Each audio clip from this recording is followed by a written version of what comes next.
Hello అండి, అందరికీ నమస్కారం. వెల్కమ్ టు మై ఛానల్ బంగారు సహస్ర కుకింగ్. పాలకూరతో ఎప్పుడు చేసే విధంగా కాకుండా ఈ విధంగా ట్రై చేసి చూడండి, చాలా టేస్టీగా ఉంటుంది.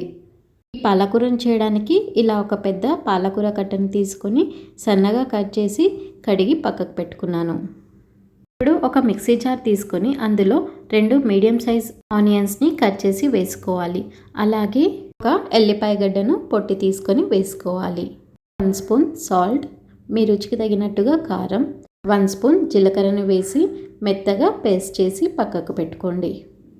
ఇప్పుడు ఒక కడాయి తీసుకొని కడాయి వేడైన తర్వాత 1.5 స్పూన్ ఆయిల్ని వేసుకోండి. ఇప్పుడు 1 స్పూన్ జీలకర్ర, సన్నగా కట్ చేసుకున్న ఆనియన్స్ని వేసుకొని ఫ్రై చేసుకోండి.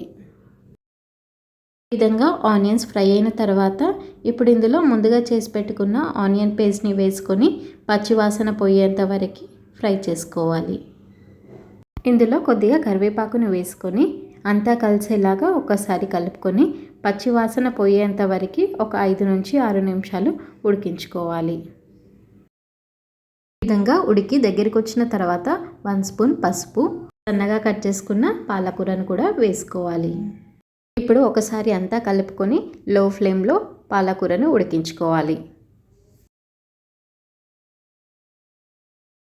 చూడండి, ఈ విధంగా పాలకూరల నుంచి వాటర్ సపరేట్ అయిన తర్వాత పాలకూర అడగంటకుండా 5 to 6 మినిట్స్ ఇలా లో ఫ్లేమ్లో కలుపుకుంటూ ఉడికించుకోవాలి.